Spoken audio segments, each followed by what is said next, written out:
Recorded Books presents A Memphis Gangsta's Pain by B. Love, narrated by Ace Bentley and Georgie Kimble. London. Late July in Memphis. Trauma was a motherfucker. Healing felt like a scheme. Megan had called London in tears. The last time he saw her, she was happy and full of life. She was in love and on a cloud. Now, she was in so much pain, it was paralyzing. Her therapist recommended she journal to express her feelings, which was supposed to lead the way for healing and growth. However, writing about the pain her heart sustained from the man she loved was almost too much to bear. I just don't understand, London. At the sound of Megan's voice cracking, London squeezed his eyes shut. How is this healing me? How is this helping me? It hurts so fucking bad. Releasing a shaky breath, London opened his eyes as his jaw clenched.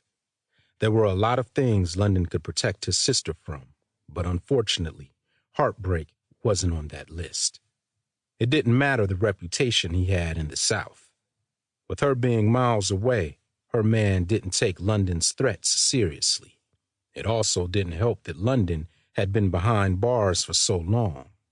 Dex didn't believe London could send anyone to handle his light weight, but now, London was out and free to handle Dex or anyone else how he pleased. I asked for your permission to come and handle that. I'm not going to take too many more phone calls with you crying before I pay Dex a visit, Megan. Megan sniffled. I don't want you to kill him, London. Then what do you want me to do? Because every time you cry, it breaks my heart and makes me want to stop his. She sighed. I want you to be a normal big brother and just give me advice, not offer to kill him. With a huff, London sat back in his seat. His eyes looked toward the doors of the restaurant where he'd agreed to meet Felicia at.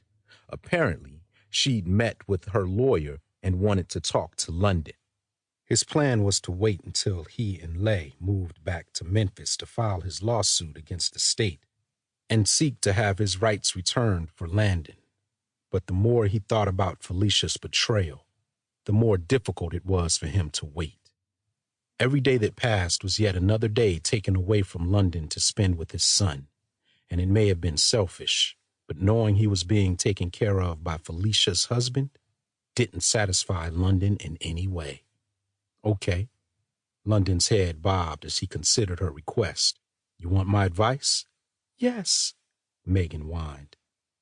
Do you plan to marry Dex knowing he cheated on you? I don't know. He swears it was a one-off thing and it won't happen again. He won't even give me space to process this fully because he's trying to fix things between us. London chuckled, but it quickly turned into a scowl. His body heated and breathing grew heavier, louder. With a sharp tone, he told her, he's not trying to fix things, Megan. He's trying to manipulate you. He's keeping you so distracted that you don't have time to feel your hurt and remember the peace and happiness you had without him. He knows if he gives you space, you're going to leave. Licking his lips, London tilted his head as his nostrils flared. My advice to you would be to remember the intention of your marriage. That's supposed to be a safe, secure space for you, filled with peace.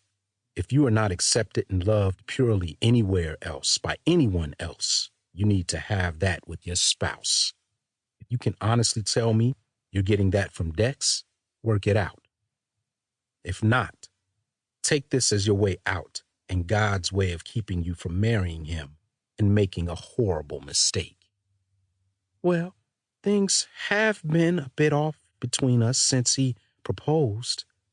He's been saying little things here and there that make me feel a little insecure. Not necessarily insecure in the sense of comparison with other women, but insecure like not Sample complete. Ready to continue?